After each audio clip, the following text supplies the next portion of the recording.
যে যে রাস্তা দিয়ে আমাকে হাঁটিয়ে নিয়ে আসলেন, আমি তো অবাক হয়ে গেলাম, আমি তো পড়ে যাচ্ছিলাম ভাই। বলছে উন্নয়নের জোয়ার, উন্নয়নের এমন জোয়ার উঠেছে, আমি পড়ে যাচ্ছিলাম। আমার সিকিউরিটির হাত ধরে নিয়েছিলাম, হাত ধরে নিয়ে আমি পড়ে যেতাম। এটা উন্নয়নের জোয়ার, টাকা লুট হয়েছে। আজকে আপনারা আমাদের সুযোগ দেবেন, জুন মাসের 1 তারিখে আমাদেরকে সুযোগ দেবেন, আমাদের প্রার্থীকে পার্লামেন্টে পাঠাবেন। রাস্তাঘাট থেকে শুরু করে মানুষের অধিকার থেকে শুরু করে কৃষকদের মাসিক গড় আয় যেতে পারে, পার্লামেন্টে যে আওয়াজ দেবে।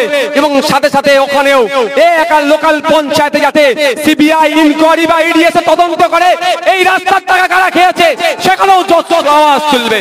এবং আপনাদের জানিয়ে রাখি, কোনদিন না কোনদিন তো আপনারা আশা করছি আমাদের সুযোগ দেবে রাজ্য পরিচালনার দায়িত্বের। আপনাদের বলে রাখি, ইনকোয়ারি হবে, কমিশন গঠন হবে, এই টোটাল যে টাকা এসেছে কোথায় গেছে চেক হবে। এই উন্নয়নের জন্য, এই রাস্তার জন্য যে টাকা এসেছে, যারা লুট করেছেন, বড় বাড়ি বানিয়েছে, গাড়ি কিনেছে, বিভিন্ন জায়গায় জমি কিনেছে, ফ্ল্যাট কিনেছে, একটা দিন আসবে টোটাল তদন্ত করা হবে। সেই তদন্ত করে অনৈতিকভাবে যারা এই উন্নয়নের টাকা যারা লুটেছে সেইগুলোকে কি করা হবে, বাজেয়াপ্ত করা হবে। বাজেয়াপ্ত করে কি করবো, বাড়ি আছে সে বাড়িতে আমি থাকবো না, কি মোটেও নয়, সেই বাড়িটা নিলামে তুলে দেবো। 10 টাকা লরি কিনেছে, নিলামে তুলবো। জমি কিনেছে, নিলামে তুলবো। ফ্ল্যাট কিনেছে, নিলামে তুলবো।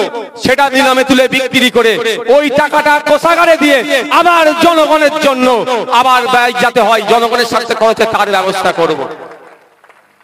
ভয় পাচ্ছে কেন আইএসএফ কে বুঝতে পারছেন না? আইএসএফ এর মাথায় তো আর মমতা ব্যানার্জি বসে নাই। ডবল ডবল চাকরি দেওয়ার কথা বলে ভোট নিয়ে চাকরি চাইতে গেলে পুলিশকে লেলিয়ে দিয়ে কামড় দিয়ে আসছে। আইএসএফ এর মাথায় আব্বাস সিদ্দিকী বসে আছে, জবান যেটা দেবে সেটাই করবে, এটা মাথায় রাখবেন।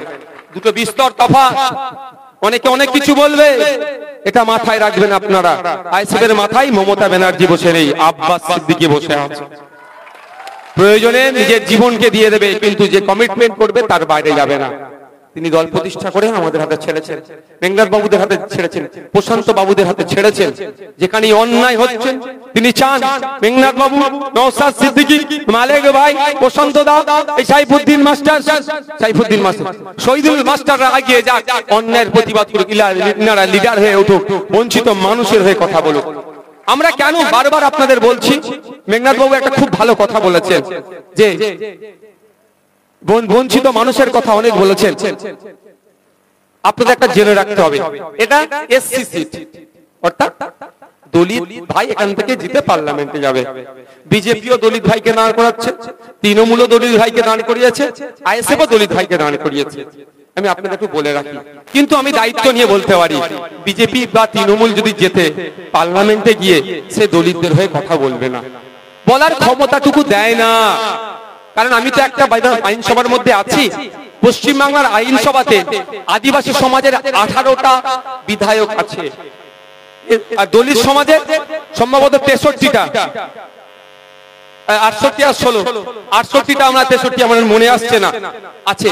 কিন্তু একবারের জন্য দুঃখের বিষয়, একবারের জন্য বলতে শুনলাম না ওই 68 বা 63টা দলিত বিধায়ককে, সে যেই পার্টিরই হোক না, বিজেপি আর তৃণমূলের, যে কেন দলিত কোটাতে নন দলিতরা চাকরি পাচ্ছে, এতটুকু কথা বলতে শুনলাম না। কিন্তু ইন্ডিয়ান সেকুলার ফ্রন্ট সংযুক্ত মোর্চার সাথে লড়াই করে একটাই বিধানসভার মধ্যে গিয়েছে, কেন আদিবাসী কোটাতে, কেন দলিত কোটাতে নন আদিবাসী নন এসসিরা চাকরি পাচ্ছে, এই আওয়াজ তুলছি, প্রশ্ন করছি। যে মন্ত্রী আছে সে কাছুমাছু করছে, উত্তর দিতে পারছে না। তো আমরা যদি পার্লামেন্টে আমাদের মেঘনাথ মাস্টারকে পাঠাই, পার্লামেন্টেও তো কে কাঁপাবে। কারণ দেখে নিয়েছে 294 এর মধ্যে ও একটা ফজকে ছেলে, বাচ্চা ছেলে গিয়েছে, তা যদি যে এত লঙ্কা ঘন্ট ঘটিয়ে দিতে পারে, যদি মেঘনাথ মাস্টার একজন শিক্ষক মশাই পার্লামেন্টে, দেশের পার্লামেন্টে যদি আমরা পাঠাই, তাহলে কি করবে? অনেক বেশি জ্ঞান সম্পন্ন তো আমার থেকে। 70 বছর বয়স, 60 বছর পর্যন্ত ছেলে মেয়েদেরকে পড়িয়েছেন, এখনো নিয়মিত পড়াচ্ছেন, আমরাও জ্ঞান নিচ্ছি। কিন্তু আমার মতো বাচ্চা ছেলে, 29 বছর 30 বছরের মধ্যে বাচ্চা ছেলে তুই বিধানসভার মধ্যে গিয়ে তাবর নেতা, একদিকে শুভেন্দু অধিকারী, একদিকে মমতা ব্যানার্জি, একদিকে পার্থ চ্যাটার্জি, একদিকে ওই অমুক অনেকটা তাদেরকে যদি ঘোল খাইয়ে দিতে পারে আইএসএফ এর সংযুক্ত মোর্চার একজন, যদি আর এত শিক্ষিত মানুষকে যদি আমরা পার্লামেন্টে পাঠাই তাহলে কি করবে বুঝতে পেরেছেন? বিধানসভা টিভি নাই তো, সেই জন্য তো আমি দেখাতে পাচ্ছি না আমি কি করি, যে ঘুমাই না চোরেদের কাছ থেকে হিসাব নিই, ভাঙড়বাসীর হয়ে সওয়াল করি, রাজ্যবাসীর হয়ে কথা বলি, তাহলে দেখতে পাবেন। আমি তো বারবার বলি মমতা ব্যানার্জিকে বলুন তৃণমূলী বন্ধুরা বিধানসভা টিভি চালু করে দিতে, অন্তত নওশাদ থেকে কি বলছে আপনারা দেখবেন, অন্যদের বাদ দেবেন। কিন্তু লোকসভা টিভি আছে, আমি দায়িত্ব নিয়ে বলছি। ইনি কেন বললেন? ইনাকে যে কারণে পার্লামেন্টে না পাঠাবো সেই কারণ, সেই দায়িত্ব না পালন করলে আমরা কি করব? বহিষ্কার করবো। ইনি দায়িত্ব নিয়ে কেন বললেন? আমাদের তো ইনার প্রতি কনফিডেন্স আছে, যে কারণে পাঠাবো। ইনি না বললো পার্লামেন্ট টিভি আছে, পার্লামেন্টে গিয়ে কে কি করছেন, পার্লামেন্টে গিয়ে কে কি করছেন সেটা আমাদের মেঘনাথ বাবু কি বলছেন, না ওখানে গিয়ে মোদিজি বা রাহুলজির কাছে গা ঘেঁষছেন, সবটাই কিন্তু টিভিতে আমরা দেখতে পাবো। না প্রতিমা দিদির মতো চুপ করে গিয়ে মুখে এক প্রকার স্যালো টেপ লাগিয়ে দিয়ে বসে আছেন, সেটাও আমরা দেখতে পাবো। এখানকার যিনি বিদায়ী বিধায়ক, আমি চ্যালেঞ্জ করে যাচ্ছি, যিনি বিদায়ী বিধায়ক তাকে সম্মান জানিয়ে বলছি, আপনার লাস্ট 5 বছরে আপনি কি পারফরমেন্স করেছেন, এই জয়নগর এলাকার বাসীর জন্য কি দাবি করেছেন, সেই টিভিতে তো প্রুফটা আছে, আপনি মার্কেটে ছেড়ে দেন। সিএ এর সময় আপনার কি বক্তব্য ছিল, আপনি মার্কেটে ছেড়ে দেন, দেখবেন ছাড়তে পারবে না।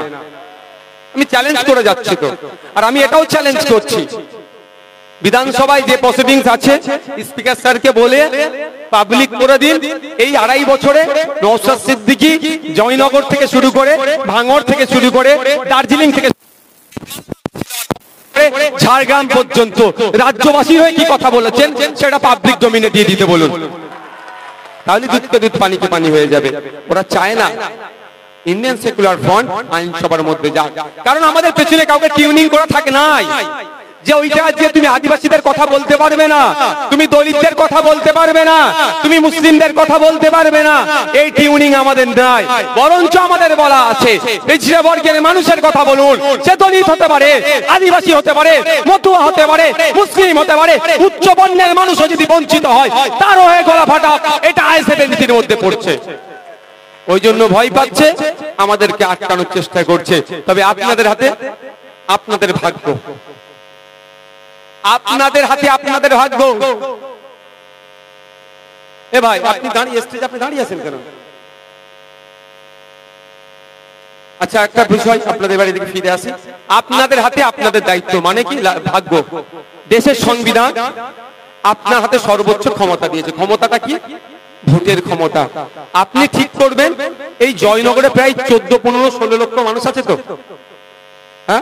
এই 16 লক্ষ মানুষ যদি পার্লামেন্টে গিয়ে সবাই মিলে বলে আমার বন্যায় জমি ডুবে যায়, আমি ক্ষতিপূরণ পাই না, আমার চাষযোগ্য জমি নষ্ট হয়ে যায়, আমার ফসল নষ্ট হয়ে গেছে, আমার বাড়ির মাথার উপরে ছাদ নাই, 100 দিনের কাজ পাচ্ছি না, আমার এই চাই সেই চাই, 16 লক্ষ মানুষ যদি গিয়ে বলে তাহলে কত বছর টাইম লাগবে ভাই? সারা দেশের 140 কোটি মানুষ যদি পার্লামেন্টে গিয়ে বলে আমার এই চাই সেই চাই, হ্যাঁ চাই তাই চাই, যা প্রয়োজন যদি বলে, সম্ভব হবে? তার জন্য কি হয়েছে, 10 লক্ষ ছিল লিমিটেশন, 10 লক্ষ মানুষের মধ্যে থেকে একজন যাবে। এখন 10 লক্ষ বেড়ে 14, 15, 16, 18 লক্ষ পর্যন্ত হয়ে গেছে। আমরা একজনকে পাঠাবো, তার কাজ কি হবে? এই 16 লক্ষ 15 লক্ষ মানুষের অভাব অভিযোগ চাওয়া পাওয়া কোনটা করলে এখানকার মানুষের লাভবান হবে, কোনটাতে এখানকার মানুষের রুজি রুটি বাড়বে। এই যে পরিযায়ী শ্রমিক হয়ে যাচ্ছে, ভিন্ন রাজ্যে কাজে গিয়ে লাশ হয়ে না ফিরতে হয়, এখানে যাতে কাজ পায় তার কথা তিনি তুলবেন। এই জন্য তো ভোট দিয়ে পাঠাই। এবার আপনারা ডিসাইড করুন, ইতিপূর্বে 17 বার ভোট দিয়ে পাঠাচ্ছেন। আপনার দাদু ভোট দিয়ে পাঠিয়েছে, আপনার বাবা ভোট দিয়ে পাঠিয়েছে, এখন আপনি ভোট দিয়ে পাঠাচ্ছেন। লাভ কি হচ্ছে? লাভ হচ্ছে না, শুধু ভাঙনে আপনাদের জমি চলে যাচ্ছে, তাই তো? এবার সময় এসেছে, 17 বার পাঠিয়ে ফেল করেছেন, একবার আমাদেরকে সুযোগ দেন, আমাদের খাম চিহ্নকে সুযোগ দেন।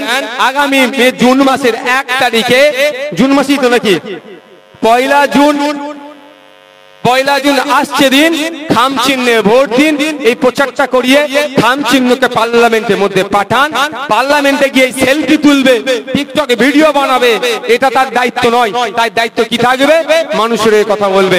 শেষ কথা, আপনাদের একটা কথা বলছি, আমার কাছে খবর এসছে নাকি প্রচুর হুমকি চুমকি দিচ্ছে পুলিশের।